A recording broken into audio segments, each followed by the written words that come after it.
મને આપો. આગળ પાછું કરેલ પછી વાંચો. અહીંયા નહીં થાય?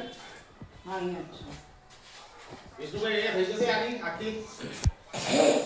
હા એમાં થશે. હા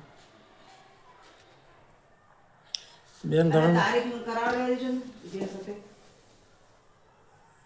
તમે મને કેટલા દિવસનો જવાબ આપશો? કાલે, પરમ દિવસ, 4 દિવસે, 5 દિવસે? ઓલરેડી મહિના જેવું થઈ ગયું છે બેન. એટલે તમે મને કહો, તમે મને કેટલા દિવસ, તમારો પરિપત્ર હોય તો પરિપત્ર, તમારે લેખિતમાં આપવાનું થતું હોય લેખિતમાં, તમે મને કેટલા દિવસમાં આપશો બેન? તમે મને એનો જવાબ આપો. તમે ઓલરેડી મારા ફાધર 20-25 દિવસથી તમારી પાછળ ફરે છે, બરાબર? હવે તમે કયા કારણોસર તમે નથી કાઢી આપતા?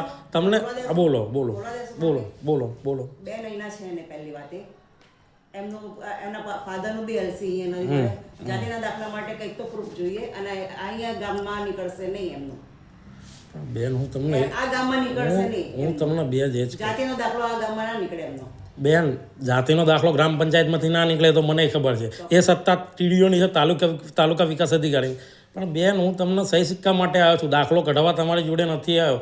મેં તમને શું કીધું, ફોર્મમાં સહી સિક્કા કરાવવા માટે 20-25 દિવસથી મારા ફાધરને તમારી પાછળ તમે કેમ ફેરવો છો? એ ફોર્મ તમારે ભાત જઈને કરાવડાવવું પડે. બેન ભાત ગામના છે એટલા માટે. પણ બેન હું તમને એ જ કહું છું, તમે મને લેખિતમાં આપો અથવા પરિપત્ર હોય તો પરિપત્ર આપો. લવ મેરેજ કરે છે, ડોક્યુમેન્ટ બધા મારા અહીંના છે તો અહીંથી નીકળે જ ને બેન, કેમ ના નીકળે? તો તમે પરિપત્ર આપો, પરિપત્ર એવો કહો તો, અથવા તમે લેખિતમાં આપો. પંચાયતમાંથી લઈને તમને વસ્તુ કરી દઈશ બસ.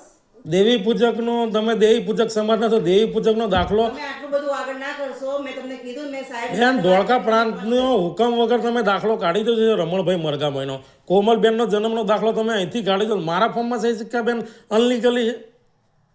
એટલે આ ચોખ્ખે ચોખ્ખું બેન જાતિવાદ દેખાય છે તમારો. આમાં જાતિવાદ નથી આવતો ભાઈ. તો બેન કેમ જાતિવાદ છે જ નહીં. એ હું આરટીઆઈ માંગુ છું, તમે મને દાખલાની કોપી આપજો રમણભાઈ મરઘાભાઈની, બરોબર?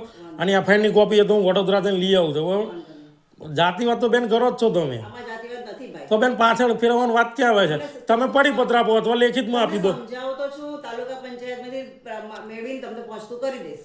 ઓકે ઓકે, તમે મને પરિપત્ર આપો અથવા લેખિતમાં. હજી કીધું તો ખરું, ત્યાંથી મેળવીને તમને પહોંચતું કરીશ. ઓકે, ચલો ચલો, આભાર.